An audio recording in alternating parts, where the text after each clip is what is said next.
Hello students, welcome to physics class. आज अपने BSc second year का जो टॉपिक है क्रिटिकल कांस्टेंट, जो बीएससी बीएड और बीएससी सेकेंड ईयर दोनों में ही महत्वपूर्ण भूमिका रखता है अपनी, तो उसके बारे में चर्चा करेंगे। तो क्रिटिकल कांस्टेंट क्या होता है? किसी भी गैस के लिए तीन तरह के कांस्टेंट होते हैं अपने पास, टीसी, पीसी और वीसी। ठीक है, टीसी को बोलते हैं अपने पास critical temperature, critical temperature.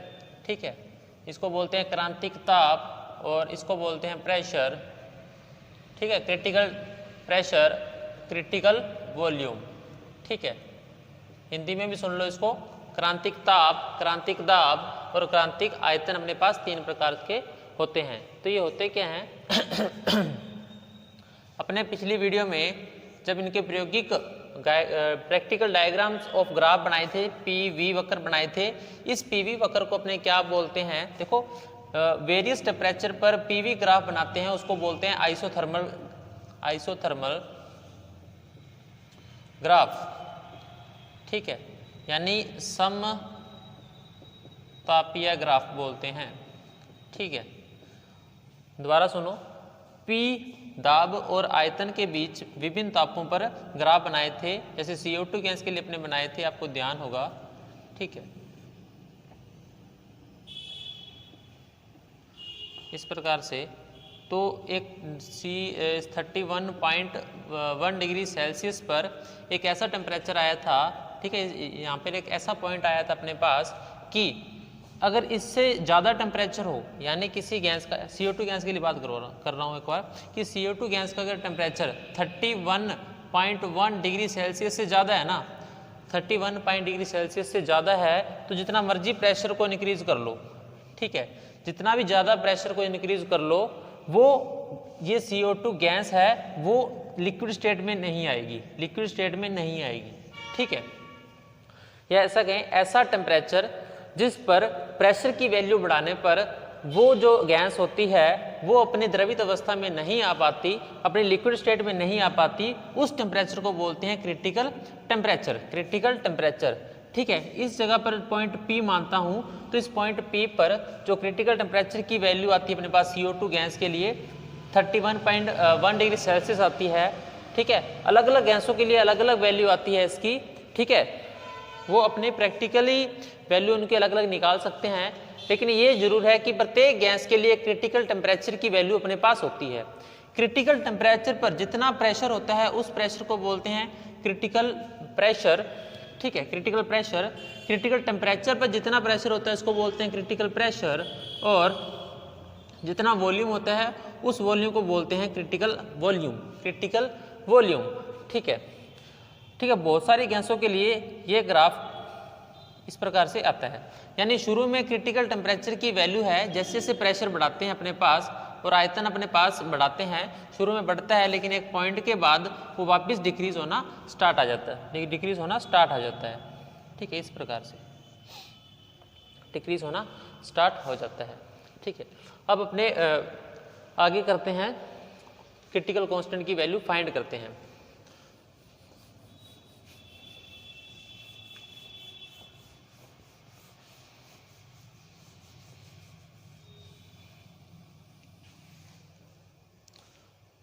Van der Waals equations.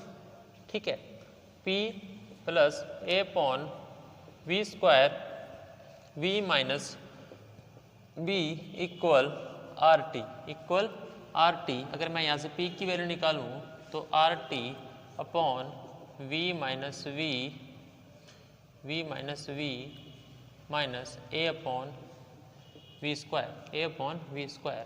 ठीक है, पॉइंट P पर जाकर, पॉइंट P पर जाकर कोई भी गैस है, उस गैस की जो ढाल होती है, ठीक है, स्लोप ऑफ, स्लोप बोलते हैं हिंदी इंग्लिश में ढाल। ठीक है, slope of any gas at point T, at point P। ठीक है, पॉइंट P पर किसी भी गैस की जो स्लोप होती है वो एक क्षैतिज रेखा में होती है, ये एक हॉरिजॉन्टल लाइन होती है, यानी जो स्लोप होती है अपने पास dP/dV वो 0 के बराबर होगी, क्योंकि उसकी कोई स्लोप है नहीं, ढाल उसकी कोई 0 नहीं है। ठीक है, ये होती है स्लोप, जितना एंगल वो बनाती है अपने साथ वो बोलते हैं उसको स्लोप। लेकिन क्षैतिज पर हॉरिजॉन्टल लाइन के लिए स्लोप कोई स्लोप नहीं होती, एक प्लेन होता है अपने पास, यहाँ पे प्लेन लाइन मिलती है, पॉइंट P पर जाकर मिलती है। वैसे तो ये ढाल है दोनों तरफ से, ठीक है,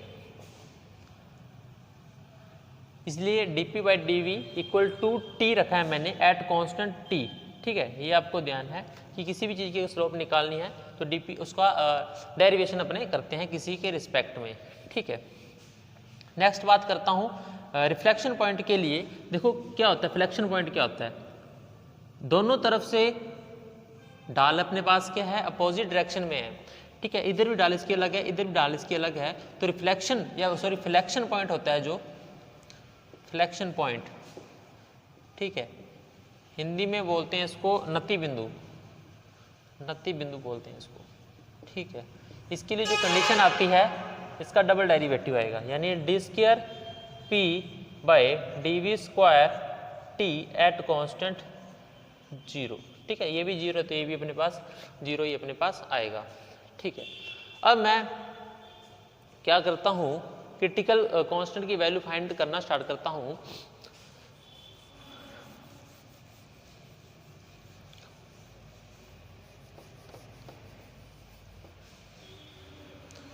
ठीक है, अब देखो at constant eight point P पर जो वांडर वाली इक्वेशन होगी वो अपने पास क्या होगी, देखो P की जगह क्या लिखूंगा, PC RTC VC minus B minus A/VC², ठीक है। अब इसका मैं क्या करता हूँ, डेरिवेटिव करता हूँ V के रिस्पेक्ट में और इसको इक्वल रखता हूँ 0, तो अपने पास आएगा RT V minus B square minus plus 2A/V² equal to 0, ठीक है। इस इक्वेशन को मैं देता हूँ, अगर मैं मानूँ इसको देता हूँ 1 2 3 4 5, ठीक है, 4 5, ओके। नेक्स्ट इसका मैं डबल डेरिवेटिव करूं अगर, तो वो आएगा अपने पास RT V minus B cube, ठीक है, 2RT आएगा, ठीक है, स्क्वायर आगे आ जाएगा ना, माइनस माइनस प्लस हो जाएगा, माइनस अपने पास स्क्वायर था यहाँ पे क्यूब आएगा, 6A/V4 equal to 0, equation 6। Now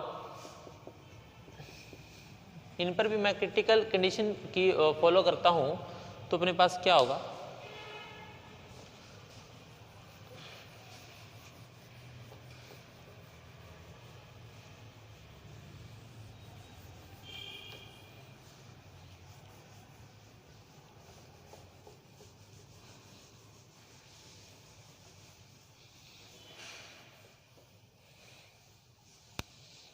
देखो बाई इक्वेशन 5 को मैं अगर देखूं आगे सॉल्व करता हूं, यानी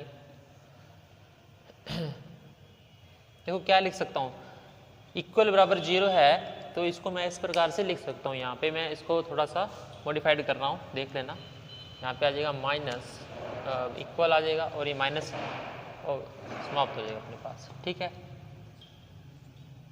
ये क्रिटिकल कंडीशन के लिए लगा दिया मैंने। अब देखो यहाँ पे भी अपने पास इक्वल आ जाएगा, ये हो जाएगा अपने पास समाप्त, ठीक है। इसको इक्वेशन 6 दे रहा हूँ और अपने पास यहाँ पे भी इसको मॉडिफाइड कर, ठीक है।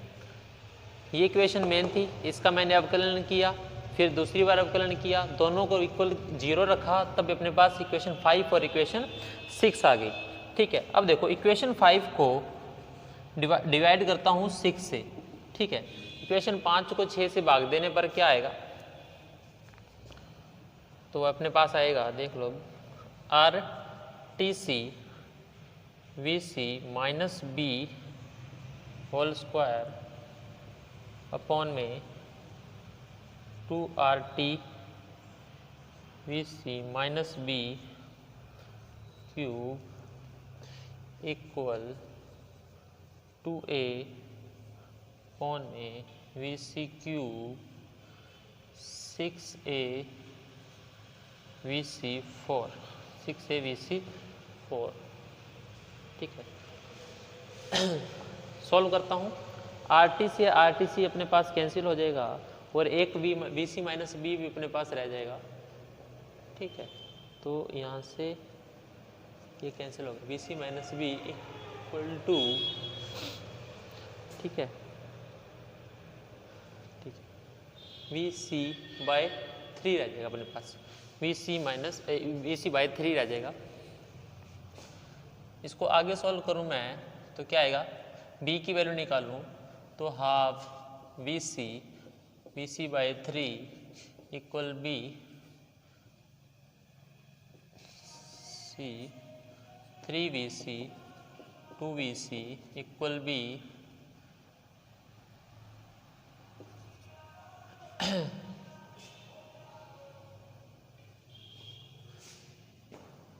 3VC 2VC, तो VC/6 equal to B, VC equal to by 6 equal to B अपने पास आ रहा है।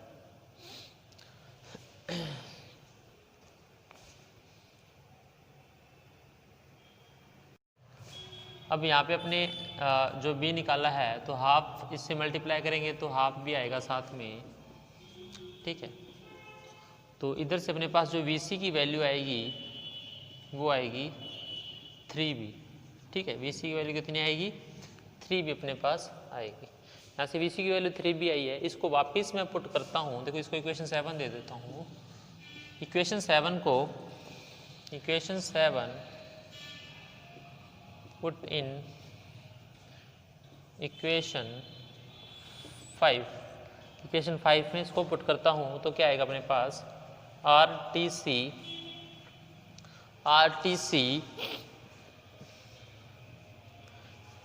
3B आएगा अपने पास, ठीक है। 3B और नीचे आ जाएगा अपने पास 4B² और 2A अपॉन में VC³ है, VC³ है ना, ठीक। तो 27B³, ठीक है, 27B³,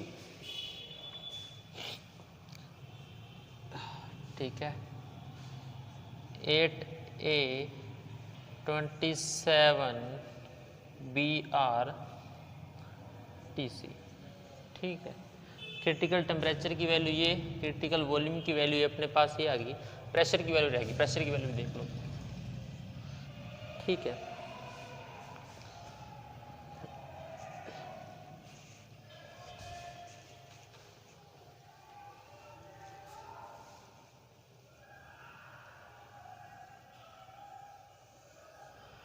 TC और VC की वैल्यू, अगर इस क्वेश्चन 8 देता हूं मैं, TC और VC की वैल्यू मैं पुट करता हूं equation,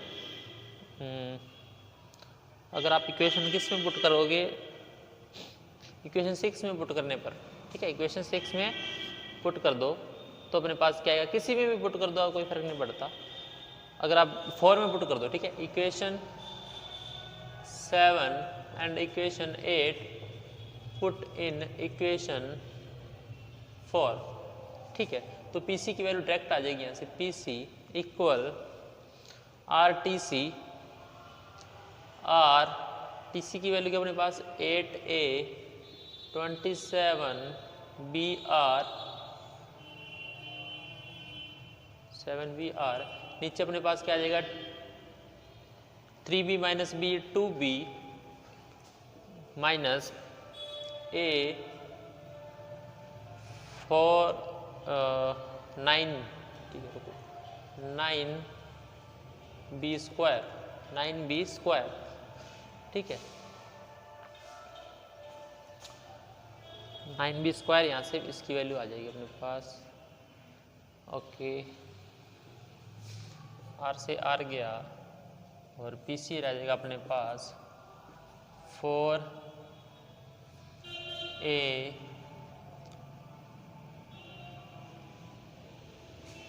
27B² A upon 9B² तो PC आएगा अपने पास 27B square 4A 3A A over 27B square.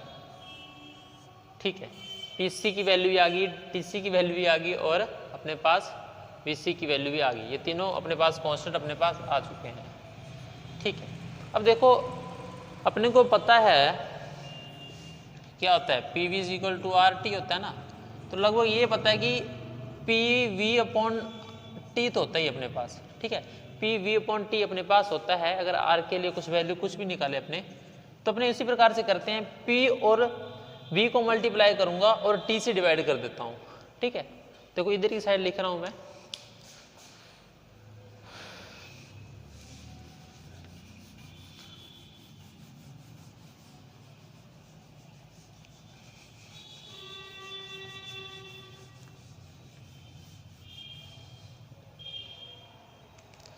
देखो PC VC अपॉन TC करूँ अगर, ठीक है, PC VC अपॉन TC करूँ तो A over 77B square and VC 3B अपने पास, और अपॉन में TC है तो उसको उल्टा करके मल्टीप्लाई कर देता हूँ। ठीक है, तो 27BR ओवर 8A।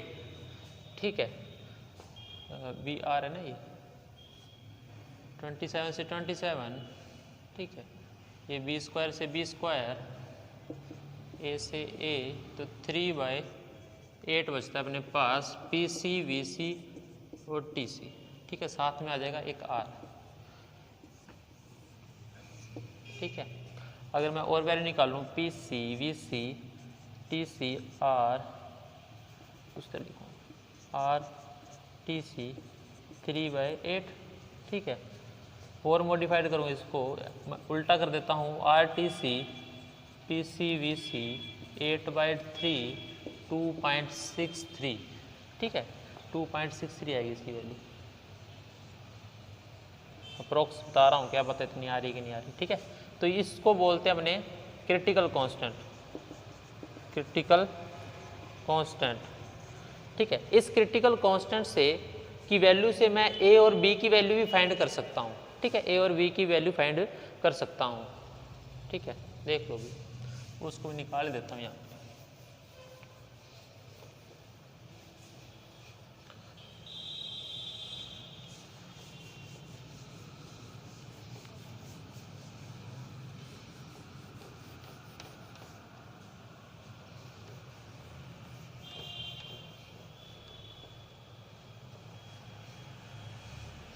यार TC रह गया, साफ कर दिया मैंने TC, चलो कोई नहीं। देखो ये VC अपने पास, PC अपने पास। ठीक है, तो एक इक्वेशन अपने पास ये रही। ठीक है, एक इक्वेशन ये रही अपने पास, यानी देख लो RTC PC VC इक्वल अपने पास है 8/3। ठीक है, 8/3। यहाँ से अगर मैं A की डायरेक्ट वैल्यू निकालूँ, यहाँ से क्या आएगा, 27 PC B square PC V square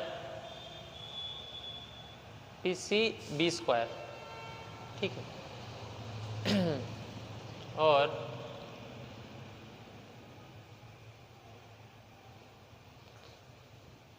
B square यहाँ से आ जाएगा, BC इक्वल टू 3 भी अपने पास यहाँ से आ गया। यहाँ से मैं अगर यूज़ करूँ B की वैल्यू निकालूँ तो आएगा अपने पास VC/3।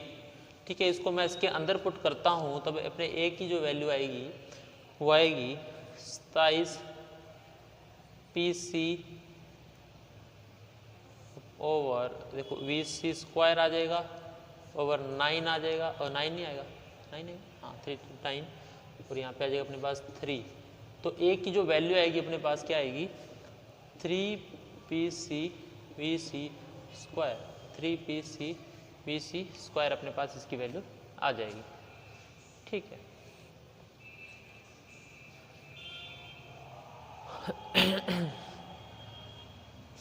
एक इसी प्रकार अपने B की वैल्यू भी निकाल लेंगे।